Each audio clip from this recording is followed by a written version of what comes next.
అక్క బావ పైన సెటిల్ అయిపోయారు. రే అది సారీరా. ఇటు సారీ చెప్పడానికి నువ్వు ఇక్కడ కూర్చున్నావా? నిజంగా నీకు బాధగా లేదా? బాధగా ఉందని చెప్పనా లేక లేదని చెప్పనా? సరే, నా బర్త్డే గిఫ్ట్ ఏది? రే నేను ప్రతిసారి తిట్టేటప్పుడు దానికి కారణం ఏంటంటే నువ్వు చిన్న చిన్న విషయాన్ని మర్చిపోతున్నావు. కానీ ఈరోజు నేను నా జీవితంలో మర్చిపోలేని విషయాన్ని మర్చిపోయాను. హే, ఇదంత పెద్ద విషయం ఏంటి? చెప్పింది నువ్వు, అడిగింది నేను. నువ్వు ఎలా అన్ని విషయాలు ఇలా సింపుల్గా తీసుకున్నావు అర్థం కావడం లేదు. ఒక గీత గీసింది, అది చెరిగిపోయింది అనుకో, మళ్ళీ అదే లెంత గీత గీస్తే సరిపోతుంది. అలాగే ఒక చిన్న గొడవ జరిగిందనుకో, దాన్ని మర్చిపోయి సంతోషంగా ఉంటే చాలు. సింపుల్.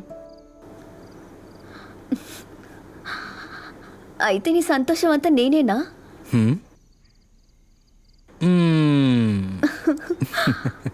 చెప్పరా. అంతే, నా సంతోషం అంతా నువ్వే. సరేనా?